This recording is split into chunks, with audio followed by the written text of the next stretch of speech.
Outdoor photography can be tricky to master when you don't know where to start. Have you ever got back from a trip and you're showing your friends and family photos and you say, oh, the photos just don't do it justice, right? I'm sure you said it before. You get back from a road trip, some kind of adventure, and you're explaining to someone, it was so epic, check it out. And then you show them on your phone and it's just like, the photos just don't really do it justice. But you have to believe me, if you're there, it was crazy. Well, whether you're using a camera or your phone, here are 5 epic tips for your outdoor photography so that the next time you're telling an adventure story, you can back it up with photos that do that story justice. So tip number 1 is shooting backlit. The sun is generally gonna be your greatest source of light outside when you're shooting outdoor photography. So what that means is the sun's gonna be behind whatever your subject is. If this is your subject, then if you're over here, the sun is behind them. So you're always shooting backlit in a very direct sunlight situation.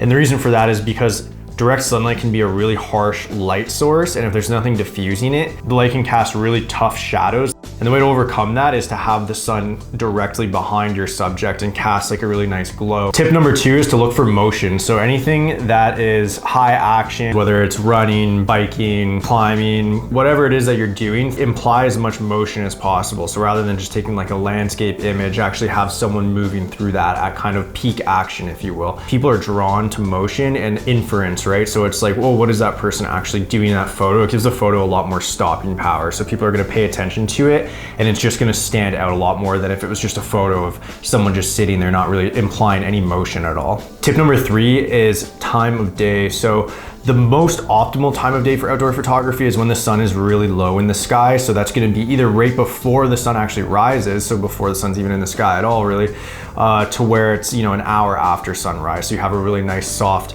side light or backlight, obviously depending on your subject matter and where it is in relation to the sun. So what's nice about the time of day is you don't have to feel like you have to shoot, you know, throughout the entire day and capture everything. You can really focus on those key hours, either just before, during, and after the sun has risen, or before, during, and after the sun set. You'll have really dynamic photos as well, just in that short period of time, because the sun affects the scene so much and the light changes so much in such a short window of time that you're able to capture a ton of stories and a ton of different moments that look really interesting and different from one another in just a short window of time. In 30 minutes, the scene can look completely different when you're outside, depending on the time of day. So really try to capitalize on the time of day.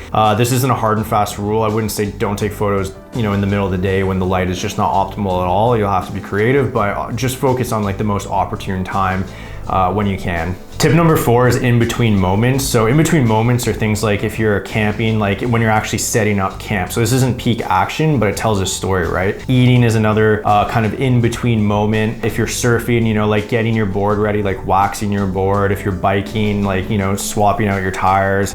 If you're climbing, that's just like getting some of your equipment ready. So just kind of these in-between moments where it's just not the height of the action like we were talking about. Is kind of contradictory to what we were saying earlier, where you want to capture the peak action, but you also want to capture those in-between moments. And that brings us to tip number 5. So tip number 5 is tell a story. The idea at the end of the day is if you're going to use these photos to tell a story, you want to show your friends and families what an epic vacation you had, how epic this travel destination was, or how cool it was to go on this adventure or this road trip. Then what you want to do is you want to pick like maybe 5 to 15 photos that really kind of show the full story of your experience, and they do that trip justice.